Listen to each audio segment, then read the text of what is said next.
Monday, guys. Happy Monday. I'm in my store here. I am shipping now here in my book and media store until I get my other unit. And then that's where I will be shipping eventually entirely, because I'll have all of my stuff there to ship, eBay and Amazon stuff, whether it's lots or individual items. Side note, so I want to share with you what sold over the weekend. It's Monday. Let's see. It's Monday, June 23rd, 2025. Holy crap, we're only a week away from the end of June and into July. Time flies. So I sold 2 items on Amazon and the rest of them on eBay. Hold on. So 14 items on eBay. Is it just... Oh, I've got other lots I haven't even gotten out yet. Okay. I know you didn't really bear with me. It was instant, but thanks for bearing with me. I got these 2 lots that sold, this book lot and that lot of DVDs. So I had 14 total eBay sales and 2 Amazon sales. These are the 2 Amazon sales. I have this book. Let's see. What's it called? Secrets of the King's Indian. This one sold for $4.75. This is a donation all the way back in 2021. That's crazy. This one I just listed. This was a donation. I hadn't listed anything on Amazon in multiple months, and then it sold within a week of listing it. Crazy, right? Day by day, by grace. 365 daily devotions. Yeah, it was a donation on the 14th of this month, and it sold for $13.58. So not much, but it's something. And the way I look at Amazon now, because if you don't know, I don't do FBA. I only do merchant fulfilled, or some people call it FBM, fulfilled by merchant. But Amazon still refers to it as merchant fulfilled, where I list the item, I store it, and then I ship it myself. I'm only going to be listing items, so it's going to be books and CDs only, really.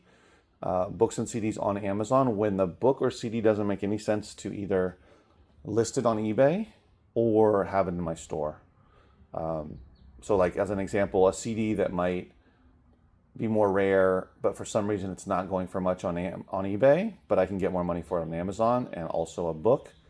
Also the topic, like religious books, I don't sell that many, so it makes more sense for me just to put it on Amazon, and it sold really quickly. So anyway, that's my thought process behind Amazon. I'll continue to list on there, continue to sell, but it's not my main online avenue for selling. And then, okay, so let's just go in the order of them selling. And I sold this one here. I don't know where I got this from, but this is 5 Seconds of Summer. And it actually sold for $26.39 plus shipping. And this sold as part of a promotion I'm running, a sale, a discount, 34% off newer items that I've listed between like 90 and 180 days. So I run those constantly, and then I run one that's items that are a year and a half or older, and I just deeply discount those. So anyway, that's a side note. So that one sold, and then I sold A History of Us, which is a lot up here. This came from that donation of 20 boxes of books that I got. A History of Us, it's from, 93 to 1995. And it sold for full price, $49.99 plus shipping. There are 10 of these books. A History of Us. This is an example of a complete book set.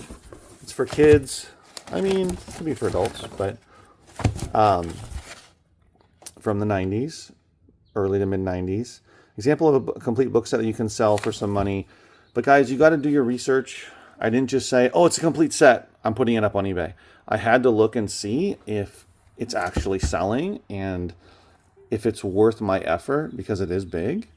There's 10 books. It's not huge. The books aren't that big, but nonetheless, it takes up space. So is it worth it for me to sell? Is it actually going to sell? And turns out it is.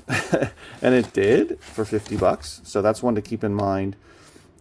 If you have only 8 of them or 7 of them or 9 of them, maybe it's not worth it. Maybe it's only worth the complete set. Some book sets are only worth the complete set, and others you can sell part of it and still make some good money. So keep that in mind as well. You just got to do your research.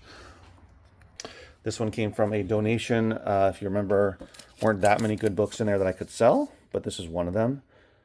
I don't know if it's Maca. I didn't want to try. Indian Nation. It's 1985. Sold pretty quickly for $19.99 plus shipping.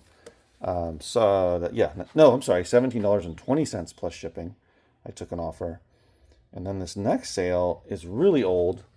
I mean, a book that was listed a long time ago by somebody. I received a call, and now I'm back. Do the video. So Captain Blood, Raphael Sabatini. This sold, or this is, I don't even know where this is from, but it was listed by somebody I had listing for me many years ago.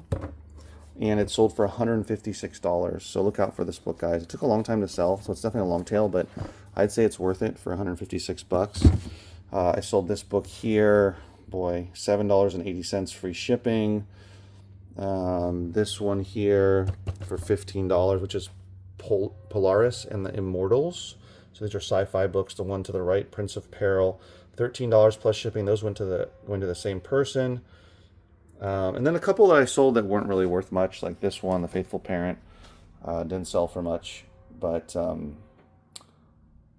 yeah, that was a very low amount. This one as well, free shipping. But then something worth talking about is this Art of Sewing Time Life book series, which I got from, remember I told you, from that book pickup where a lot of the stuff I couldn't use. However, there was some, which I already sold one. And I sold this one, The Art of Sewing. There are 1, 2, 3, 4, 5. What is that? 1, 2, that's 6, 7, 8, 9, 10, 11, 12, 13, 14, 15 books in the set. I don't think this is complete, though. Let me see. 15 volumes. I guess, I don't know if it's the complete set. I think it is, actually. It might be only missing 1 or 2. But anyway, it ended up selling for $49.99. So, The Art of Sewing. Time Life. Yes, Time Life. I had it listed for $89.99, and they offered me $20, guys, and I countered with $49.99, and they accepted it. I honestly did not think they would accept it, but they did. You never know. So that sold. That was a good sale. I sold another CD here for $8.68 plus shipping, and then another good sale was this signed Ray Bradbury book. Ray Bradbury, pretty cool. Whoops, it's not a signature. Where is the signature? It must be over here. It's the very first page. There it is. That's Ray Bradbury, and that's Ray Bradbury's signature. And this is from Death is a Lonely Business, sorry. Gosh, what year is this? Signed first edition. It is from, hold on. It's 1985, Franklin Library from 1985. So a really nice sale. That was picked up from those 20 boxes of books. Was this from the 20? Yes. So much good stuff in there. I sold this for $20, which is seasons 1 through 9 of ER, the TV show from the 90s. And they're all loose, so they do not come with, obviously, the box set and all that. But you can do that, 1 through 9. Somebody bought it, $20. And then this one sold, very low amount, free shipping. But that was it. So pretty good sales over the weekend. Sales picked up over the weekend because eBay had slowed down a bit. I think it was because of the beginning of summer. That's my guess. But keep listing and you'll keep selling. That's the bottom line. As long as you're listing items that people want to buy based on past history and you're pricing them correctly and you're taking good photos, and I would highly suggest taking offers. You're putting keywords in the title, doing your research on that. You should get sales. You really should.